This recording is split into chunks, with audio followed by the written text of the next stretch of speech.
तीसरे अध्याय के महात्म्य का ये दूसरा भाग है।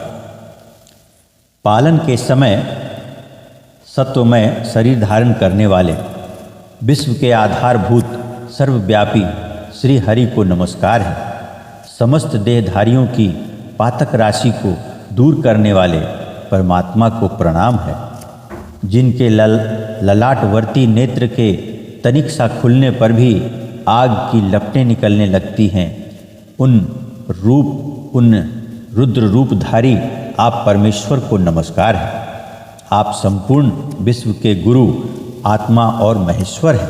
अतः समस्त वैष्णव जनों को संकट से मुक्त करके उन पर अनुग्रह करते हैं।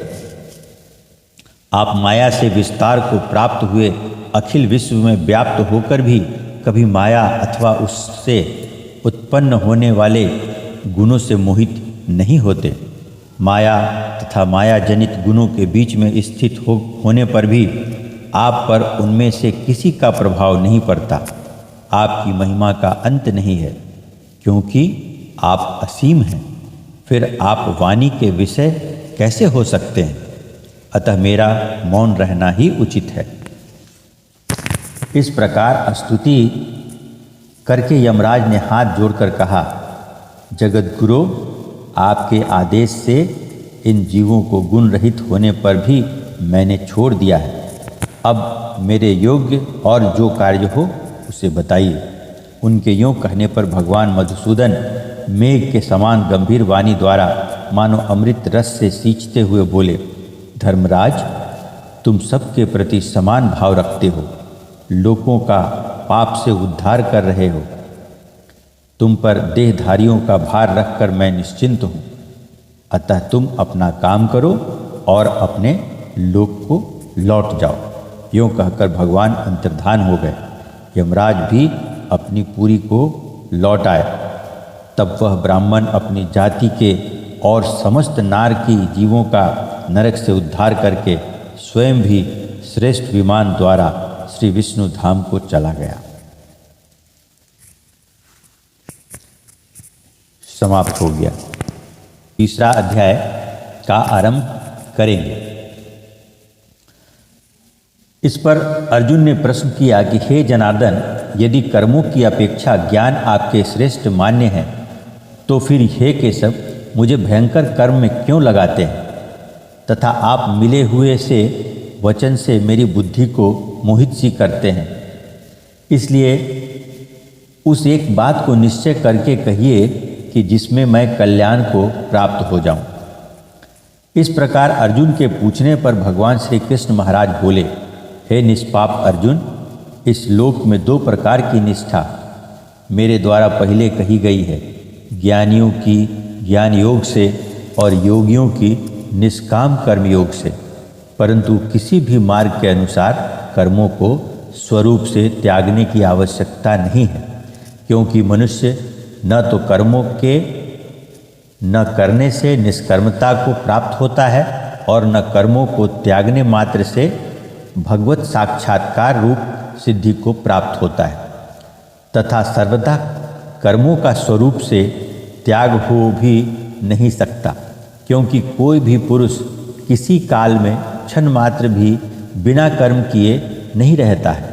निस्संदेह सभी पुरुष प्रकृति से उत्पन्न हुए गुणों द्वारा परवश हुए कर्म करते हैं। इसलिए जो मूढ़ बुद्धि पुरुष कर्मेंद्रियों को हठ से रोककर इंद्रियों के भोगों को मन से चिंतन करता रहता है, वह मिथ्याचारी अर्थात दंभी कहा जाता है। और हे अर्जुन, जो पुरुष मन से इंद्रियों को वश में करके अनासक्त हुआ कर्मेंद्रियों से कर्मयोग का आचरण करता है, वह श्रेष्ठ है। इसलिए तू शास्त्र विधि से नियत किए हुए स्वधर्म रूप कर्म को कर, क्योंकि कर्म न करने की अपेक्षा कर्म करना श्रेष्ठ है। तथा कर्म न करने से तेरा शरीर निर्वाह भी नहीं सिद्ध होगा। हे अर्जुन, बंधन के भय से भी कर्मों का त्याग करना योग्य नहीं है, क्योंकि यज्ञ अर्थात विष्णु के निमित्त किए हुए कर्म के सिवा अन्य कर्म में लगा हुआ ही यह मनुष्य कर्मों द्वारा बनता है। इसलिए हे अर्जुन, आसक्ति से रहित हुआ उस परमेश्वर के निमित्त कर्म का भली प्रकार आचरण कर। कर्म न करने से तू पाप को भी प्राप्त होगा, क्योंकि प्रजापति ब्रह्मा ने कल्प के आदि में यज्ञ सहित प्रजा को रचकर कहा कि इस यज्ञ द्वारा तुम लोग बुद्धि को प्राप्त हो और यह यज्ञ तुम लोगों को इच्छित कामनाओं के देने वाला होवे, तथा तुम लोग इस यज्ञ द्वारा देवताओं की उन्नति करो और वे देवता लोग तुम लोगों की उन्नति करें। इस प्रकार आपस में कर्तव्य समझकर उन्नति करते हुए परम कल्याण को प्राप्त होवोगे, तथा यज्ञ द्वारा बढ़ाए हुए देवता लोग तुम्हारे लिए बिना मांगे ही प्रिय भोगों को देंगे। उनके द्वारा दिए हुए भोगों को जो पुरुष इनके लिए बिना दिए ही भोगता है वह निश्चय चोर है। कारण कि यज्ञ से शेष बचे हुए अन्न को खाने वाले श्रेष्ठ पुरुष सब पापों से छूटते हैं, और जो पापी लोग अपने शरीर पोषण के लिए ही पकाते हैं वे तो पाप को ही खाते हैं, क्योंकि संपूर्ण प्राणी अन्न से उत्पन्न होते हैं और अन्न की उत्पत्ति वृष्टि से होती है तथा वृष्टि यज्ञ से होती है, और वह यज्ञ कर्मों से उत्पन्न होता है, तथा उस कर्म को तू वेद से उत्पन्न हुआ जान, और वेद अविनाशी परमात्मा से उत्पन्न हुआ है। इससे सर्वव्यापी परम अक्षर परमात्मा सदा ही यज्ञ में प्रतिष्ठित है। हे पार्थ, जो पुरुष इस लोक में इस प्रकार चलाए हुए सृष्टि चक्र के अनुसार नहीं बरतता है, अर्थात शास्त्र अनुसार कर्मों को नहीं करता है, वह इंद्रियों के सुख को भोगने वाला पापायु पुरुष व्यर्थ ही जाता है।